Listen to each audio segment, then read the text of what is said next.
This is the Bandai Wonderswan Crystal. This was Bandai's attempt to enter the handheld market in Japan. Maybe give Nintendo a little bit of competition on the Game Boy Advance line. They pretty much supported the console themselves, but they did have some big companies that did sign on and bring over some titles. You can get this in a black and white version, a color, and the updated Swan Crystal version. So, as I said before, companies came over.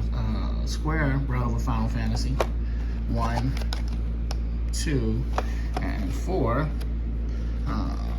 Arc the Lab was brought over. This is a great version of another Arc the Lab games that we didn't get. Wish it would be brought over or translated and brought over. Square again brought Romancing Saga, Blue Wing Blitz. Think of Final Fantasy Tactics with planes. Great little game. Wild Card, which is a card battler game. Saga, which is pretty much Final Fantasy Legend 1. When the games were ported to the Switch a couple years back, they should have translated this color version and brought it over. It is really a great version of Final Fantasy Legend 1. So that's Saga. Front Mission, a really good version of Front Mission. Capcom also supported the console. There's Cho Macamera, or Ghosts and Goblins as we know it here. They brought a version of Rockman and Forte over, or Mega Man and Bass. Pocket Fighter, come on, good fighting game. This is one of the black and white titles.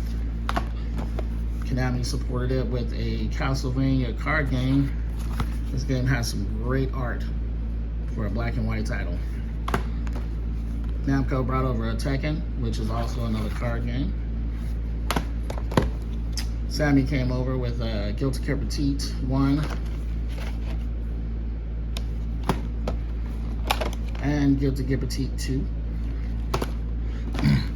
Bandai brought over the first version of Riviera. That game was later ported to the Game Boy Advance and to the PSP later. A few other titles that came over. Grandster Chronicles. It's a good little RPG. I don't know too much about this one. This one, another game supported by Bandai.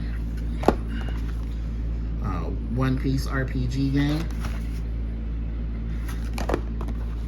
Star Hearts. This is like, I want to say like The Secret of Mana. I played through a good portion of this game right here. This is a really good title. And this is a rhythm dancing game. It's a pretty cool little flip up thing there. And like I said, the final revision of the Wonderswan was the Swan Crystal. You can think of this console as being a cross between the 16, 24, and 32-bit era of video games. So